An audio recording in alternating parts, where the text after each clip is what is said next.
In previous lecture, I discussed pigeonhole principle. What is pigeonhole principle? If we have more pigeons than pigeonhole, then at least in one hole there will be two pigeons. So that's all about pigeonhole principle. I also discussed some examples of pigeonhole principle and the generalized pigeonhole principle. If n objects are placed into k boxes, then there is at least one box containing at least n divide k upper bound objects. So for any positive integer k, if k n plus 1 pigeons kept in n pigeonhole, then a equals to k n plus 1 divide n. After simplification, it will be k plus 1 divide n. So some pigeonhole contain at least k plus 1 pigeon. So at least a upper limit, that is k plus 1 pigeon, and some pigeonhole contain at most a pigeon. So at most k pigeon. We can say a lower limit pigeon. So at least a upper limit, at most a lower limit. Suppose we have n pigeonholes. The minimum number of pigeons required to ensure that some pigeonhole contain at least k plus 1 pigeons equals to k n plus 1. Some pigeonhole contain at least k plus 1 pigeons if there are k n plus 1 pigeons. So at least k plus 1, from that first we'll find the k, then k multiplication n plus 1. So that many pigeons required for at least k plus 1 pigeons in one hole. Let's see one example that you can understand. Example 5. What is the minimum number of students required in a discrete mathematics class to be sure that at least 6 will receive same grade if there are 5 possible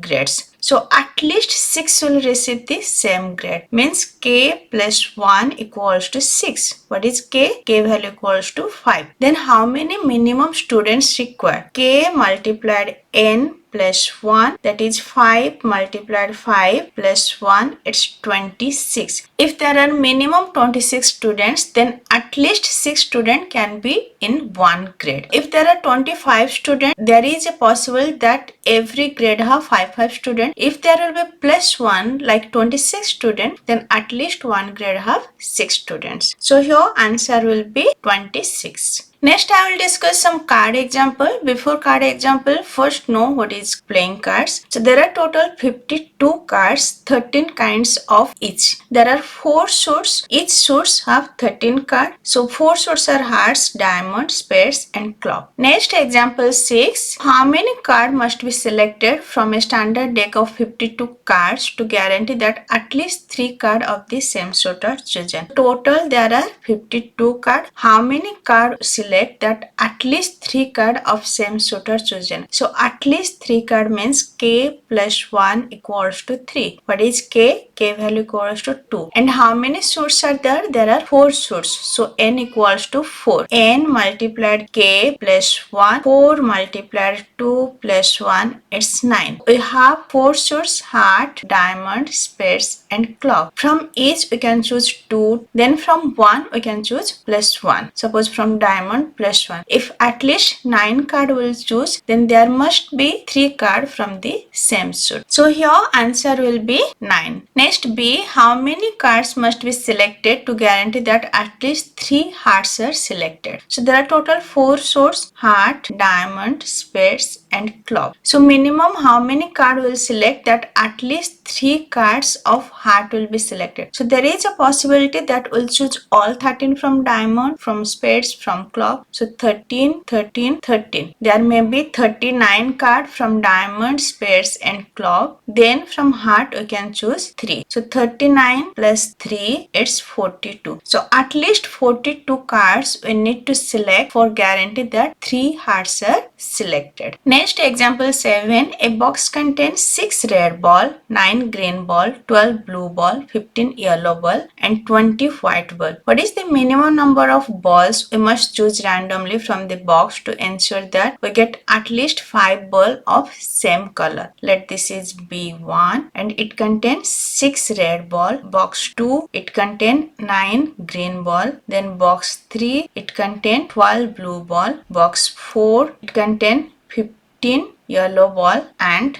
box 5, it's 20 white ball. Okay. And how many ball will select that will get at least 5 ball of same color?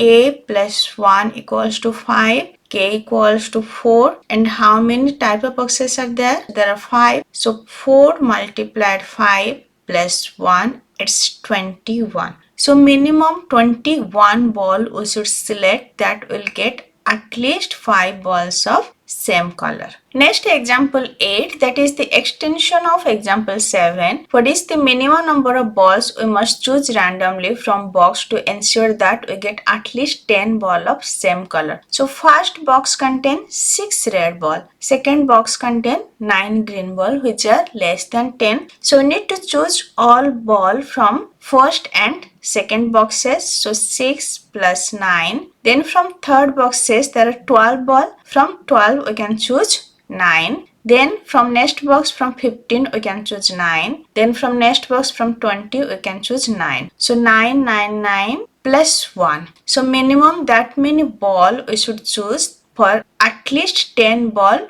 to be same color. From first two box it cannot be 10 ball of same color, right? But from third, fourth and fifth we can get 10 balls of same color. So total will be 43. 6 plus 4, 9 plus 1. It's 43 balls. Next, example 9, it's also extension of example 7. What is minimum number of balls we must choose randomly from box to ensure that we get at least 14 ball of same color. So first box contains 6 ball, we'll choose all. Second contain 9, we'll choose all. Third contain 12, we'll choose all. Then fourth box contains 15 yellow ball and we need 14 balls of same color. So there is a chance from box 4 and box 5. So what we'll do, from box 4 we'll choose 13 ball. Then from fifth box also 13 ball. 13 yellow, 13 white plus 1. So 6 red ball, 9 green ball, 12 blue ball, 13 yellow ball, 13 white ball plus 1. So addition will be 54 ball. So you should choose minimum 54 balls to ensure that at least 14 balls of same color. That 14 can be either yellow or white because first 3 color are less than 14, right? In today's lecture, I discuss some more examples of pigeonhole principle. In next lecture, I will discuss Euler function. If this lecture is helpful for you, please like, share and subscribe. Thank you.